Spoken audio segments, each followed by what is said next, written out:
fight day na yun, parang matagal nga kami naghintay, di ba? Tapos yung laban na, may flag kasi dun sa locker room. So lalabas na kami, okay na, next. Labas na kami. Biglang si Switzerland guy, dali niyo yung flag. Tapos parang, nadala kaming lahat. Sige na nga, dalhin. Parang gano'n. Pero wala sa plano naming dalhin yung flag. Ikaw nagdala ko yun. Kaya nga, medyo nagsisi rin ako eh. Bakit? Hindi nakita yung forma ko tol eh. Natakpan ng flag. Nakaganon lang ako buong time eh.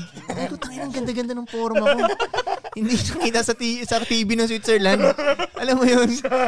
Oo, nung pagtapos na inisip ko sa Philippine flag ka, kuya. Oo, ba't ko ba dala yun? Sayang ng Philippine. Pinoy swag sa akin, dala mo eh. Sana yung maliit lang, ganun. Hindi, malaking flag. United Nations. Nakaganyan ako. Pang flag ceremony pala. Buong time nakaganyan ako.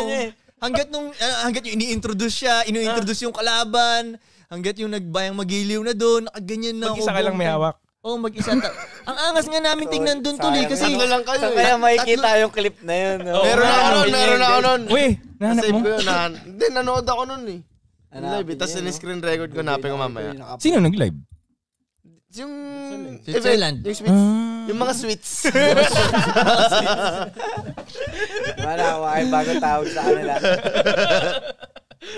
Pero ang asan dahil 3 lang kaming dumating dun. Alam mo yun, parang ang konti namin kumpara nung dumating na yung mga kalaban. Ang dami, may rapper pa. Mga itim sila. Mga itim sila. So gang-gang talaga sila tignan. Ang forma nila, ganun. Bilang may nag-rap din ganun. No? Sabi ko, tayo na. May pwede rapper din pala eh. sila. Pero nag-rap din ako dito. Ano yung mga person? Oo, ganun. Pwede kayong kuyugin ko yun, no? 3 lang kayo eh. Hindi, ang mga sweets, Mabait hindi sila. ganun. Di ba kayo, no? Mabait sila. Mabait eh.